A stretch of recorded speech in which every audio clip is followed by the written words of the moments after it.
మిర్యాలగూడలో sub collector Narayana Amit media ప్రవేశంలో sub collector మాట్లాడుతూ లాస్ట్ ఇయర్ 9 కోట్ల ప్రాపర్టీ ట్యాక్స్ వసూలు చేశాం. ఈ సంవత్సరం 10 కోట్ల ప్రాపర్టీ ట్యాక్స్ వసూలు చేయటం మా లక్ష్యం. అవి వసూలు చేయకపోతే సెంట్రల్ నుండి వచ్చే 15 ఫైనాన్స్ కమిషన్ ఫండ్స్ బ్లాక్ అవుతాయి.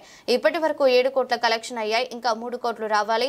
పట్టణంలో నూతన అభివృద్ధి పనులు జరగాలి అంటే ట్యాక్స్ ద్వారా జరుగుతుంది. ఎవరైతే ప్రాపర్టీ ట్యాక్స్ కట్టారో వాళ్ళకి సీరియస్ గా యాక్షన్ తీసుకుంటాం. టాప్ 100 ట్యాక్స్ పే చేయని వారిని రెడ్ నోటీస్ ద్వారా గుర్తించాం. దయచేసి ఇప్పటి వరకు ట్యాక్స్ కట్టని వారు రానున్న 10 రోజుల్లో ట్యాక్స్ పే చేసే పట్టణ అభివృద్ధికి సహకరించగలరు. కార్యక్రమంలో తహసీల్దార్ హరిబాబు పాల్గొన్నారు. ఇయర్ ఎండింగ్ కూడా ఇంకా 10 డేస్ టైం మిగిలింది.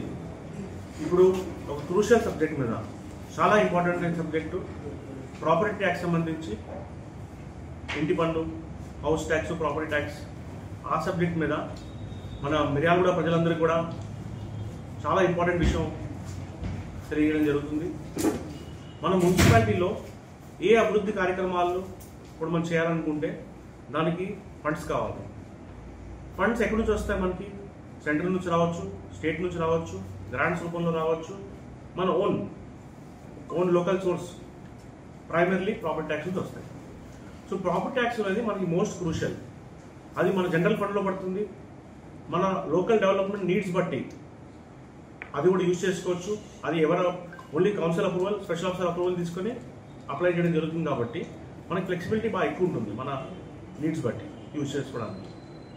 దీంట్లో కీలకమైన అంశం ఏంటంటే లాస్ట్ ఇయర్ మనం 9 crores దాకా ప్రాపర్టీ ట్యాక్స్ కలెక్ట్ చేయడం జరిగింది. లాస్ట్ ఇయర్ 9 crores చేసాం. ఇప్పుడు సెంట్రల్ నుంచి ఫండ్స్ తీసుకోవాలంటే దాన్ని 15 ఫైనాన్స్ కమిషన్ ఫండ్స్ అంటారు. సెంట్రల్ నుంచి వచ్చేవి 15 ఫైనాన్స్ కమిషన్ ఫండ్స్ తీసుకోవాలంటే దానికి కొన్ని కండిషన్స్ ఉంటాయి. దాంట్లో మెయిన్ కండిషన్ ఏంటంటే మీరు లాస్ట్ ఇయర్ ఎంత కలెక్ట్ చేశారు ప్రాపర్టీ ట్యాక్స్లో ఫస్ట్ అది అడుగుతారు. సో ఫర్ ఎగ్జాంపుల్ మనం లాస్ట్ ఇయర్ 9 crores కలెక్ట్ చేయడం జరిగింది.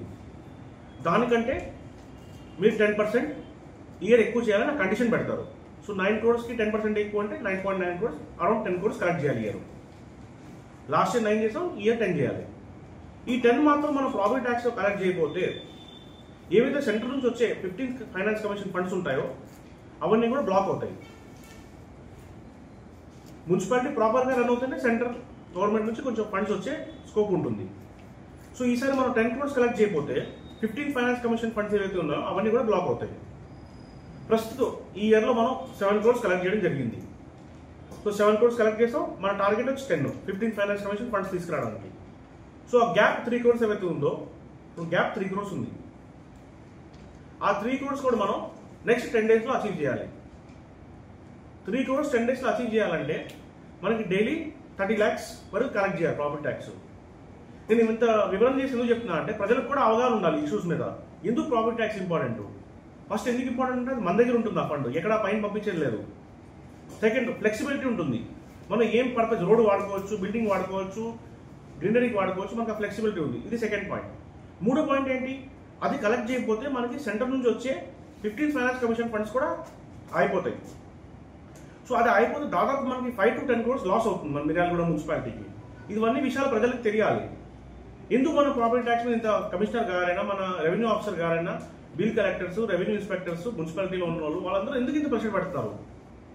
ఎందుకు ఇంత మీకు మళ్ళీ చెప్తున్నారంటే అది 15 ఫైనాన్స్ కమిషన్ టార్గెట్ అచీవ్ అవ్వకపోతే మన మున్సిపాలిటీకి ఆ 15 ఫైనాన్స్ కమిషన్ ఫండ్స్ అయిపోతాయి. అవి అయిపోతే ఆల్మోస్ట్ 5 to 10 crores దాకా మనకి నెక్స్ట్ ఇయర్ లాస్ ఉండొచ్చు. దానివల్ల ఎవరు సఫర్ అవుతారు? మిర్యాలగూడ ప్రజలే సఫర్ అవుతారు. ఆ వాటర్ సప్లైలో కొత్త వాటర్ ట్యాంకులు కట్టాలన్నా, కొత్త పైప్ లైన్లు వేయాలన్నా, కొత్త రోడ్లు వేయాలన్నా, వాటర్ శానిటేషన్ మీద ఏమైనా యాక్టివిటీస్ చేయాలన్నా ఆ ఫండ్స్ రావు. ఎందుకు రావు? మన ప్రాపర్టీ ట్యాక్స్లో ఆ కలెక్షన్ చేయాలి కాబట్టి. సో దీనికి సింపుల్ ఏంటంటే మన ప్రాపర్టీ ట్యాక్స్ నెక్స్ట్ 10 daysలో 3 crores దాకా కలెక్ట్ చేయాలి. డైలీ 10 days ఉన్నాయి కాబట్టి 30 lakhs కలెక్ట్ చేయాలి. సో నా రిక్వెస్ట్, అందరూ మిర్యాలగూడలో ఎవరైతే ప్రజలు ఉన్నారో దయచేసి మీ ప్రాపర్టీ ట్యాక్స్ కట్టండి. ఇంకా డిలే చేయొద్దు. లాస్ట్ ఫేజ్లో మనం వచ్చేసాం. ఇంకా టైం కూడా లేదు. లాస్ట్ 2 daysలో సర్వర్ హ్యాంగ్ అవుతుంది, అట్లా ఇష్యూస్ వస్తాయి. మీరు కట్టకపోతే ఫ్యూచర్లో కట్టాల్సిందే. అది ఇంకా ఎక్కువ పెనాల్టీతో కట్టాల్సి వస్తుంది. ఇది ఎట్లా లీగల్ రూల్ కాబట్టి దీంట్లో ఎవరు ఎస్కేప్ అయ్యేది లేదు కాబట్టి అందరూ కూడా దయచేసి ప్రాపర్టీ ట్యాక్స్ ఇమీడియట్గా కట్టండి. దీంట్లో మేము కూడా కొంచెం ప్రొయాక్టివ్ స్టెప్స్ తీసుకున్నాం. ఫస్ట్ ఏంటంటే 100 టాప్ డిఫాల్టర్స్ ఎవరైతే ఉన్నారో 100 టాప్ డిఫాల్టర్స్ వాళ్ళందరూ కూడా ఇమీడియట్ కట్టాలి. పర్సనల్గా కమిషనర్ గారు కూడా వెళ్ళి వాళ్ళందరూ టాప్ 100 డిఫాల్టర్స్ కూడా విజిట్ చేయడం జరిగింది. రెడ్ నోటీస్ కూడా ఇవ్వడం జరిగింది. రెడ్ నోటీస్ అంటే ఇంకా లాస్ట్ నెక్స్ట్ చాలా సివియర్ కాన్సిక్వెన్సెస్ ఉంటాయి. సో ఆ 100 ఎవరైతే టాప్ డిఫాల్టర్స్ కూడా 7-8 lakhs దాకా పెండింగ్ ఉంది. ఇంత మంచి బిజినెస్ కమర్షియల్ ఏరియాలో బిజినెస్ చేసుకొని కొంతవరకు ప్రాపర్టీ ట్యాక్స్ కట్టడానికి ఇబ్బంది పడడం అసలు that is not correct on behalf of concerned persons. So వాళ్ళ మీద నేను లాస్ట్ టైం తెలియజేస్తున్నాను, ఎవరైతే టాప్ 100 డిఫాల్టర్స్ ఉన్నారో ఇమీడియట్గా అన్ని అరిగెన్స్తో సహా విత్ ఇంట్రెస్ట్ మొత్తం కట్టుకొని అది మీ బ్యాలెన్స్ ఏవైతే ఉందో అది క్లియర్ చేసుకోండి. ఏం ప్రాబ్లమ్స్ తీసుకురాకండి. మా కార్పొరేషన్లో మాకు ఎవరికి ఇబ్బంది పెట్టాలని లేదు.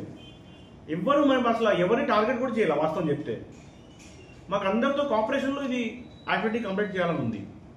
బట్ ఎవరైతే ప్రాపర్టీ ట్యాక్స్ కట్టించట్లేదో చాలా రిమైండర్స్ చేసినా కూడా రెడ్ నోటీస్ చేసినాక వాళ్ళని అది కన్సర్న్ కమర్షియల్ ఎస్టాబ్లిష్మెంట్ అది సీల్ చేయడం జరుగుతుంది. కన్సర్న్డ్ రెసిడెన్షియల్ ప్రాపర్టీ అయితే దానికి సంబంధించి వాటర్ కూడా ఎలక్ట్రిసిటీ కూడా టార్గెట్ చేయడం జరుగుతుంది. మా శానిటేషన్ వర్కర్స్ కావచ్చు, మిగతా సిబ్బంది కూడా కావచ్చు, వాళ్ళ ప్రిమైసెస్ బయట వెళ్ళి కొంచెం ప్రెషర్ పెట్టి రిక్వెస్ట్ చేయడం కూడా జరుగుతుంది. ఇవన్నీ ఎందుకంటే మనకి ఫైనాన్స్ కమిషన్ రావాలి, రాకపోతే 10 crores లాస్ అవుతుంది మున్సిపాలిటీకి. So my request today very ఇన్స్టెంట్లోనే మీరు ఈ వీడియో చూసినప్పుడు కూడా మీకు మీ ఫ్రెండ్స్ తెలిసినా కూడా ఇమీడియట్గా ప్రాపర్టీ ట్యాక్స్ అది చెల్లించండి. అది చాలా సింపుల్ ప్రాసెస్, ఆన్లైన్లో కూడా చేయొచ్చు. మీరు కార్డు కావాలంటే ఆ ఎస్ బ్యాంక్ మిషన్ కార్డు ఉంది మా వాళ్ళ దగ్గర, మున్సిపాలిటీ దగ్గర వెళ్ళి కూడా మీరు ఆఫీస్లో వెళ్ళి కట్టచ్చు, వాళ్ళు మీ ఇంటికి వచ్చినప్పుడైనా కట్టచ్చు. ఆన్లైన్ మీరు ఓన్గా వెళ్ళి మీరు ఎంటర్ చేసుకొని పీటీ నెంబర్ ఎంటర్ చేసుకొని దాన్ని బట్టి కూడా మీరు కట్టచ్చు. సో ఇప్పుడు కడతం చాలా సులభం. సో ఐ రిక్వెస్ట్ ఎవ్రీబడి అందరూ కూడా ప్రాపర్టీ ట్యాక్స్ ఇమీడియట్ కట్టండి. ఒకవేళ కట్టకపోతే definitely will take strict action. అది ఎలక్ట్రిసిటీ సంబంధించి, వాటర్ కనెక్షన్ సంబంధించి, ప్రిమైసెస్ సీలింగ్ సంబంధించి అవన్నీ కూడా కావచ్చు.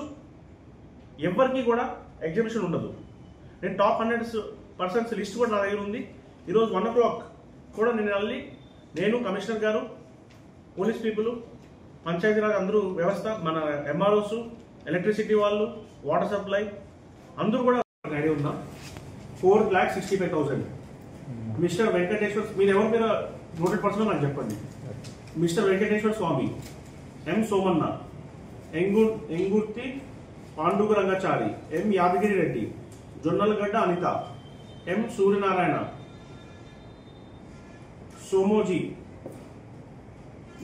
మీనా కాలేజ్ 10 lakhs 2.5 lakhs కట్టారు.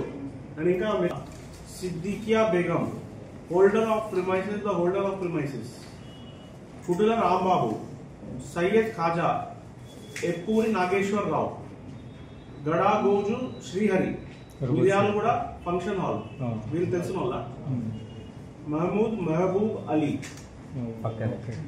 నావా జ్యోతి, అంటే కొంతమంది ఫేమస్ వాళ్ళు ఉండొచ్చు దీంట్లో. B Venkatachari, Veeresham, Mohammed Shabana Yasmin, V Kamalamma, V V Draupadi, Shaik Tahir Pasha, Rachuri Vijayalakshmi, M Ramakrishna,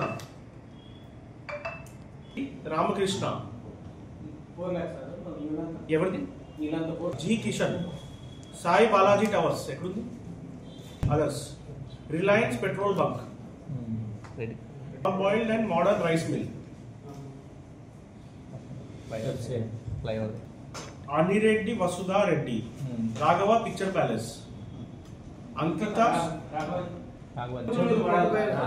office పక్కన కూడా వాళ్ళదే.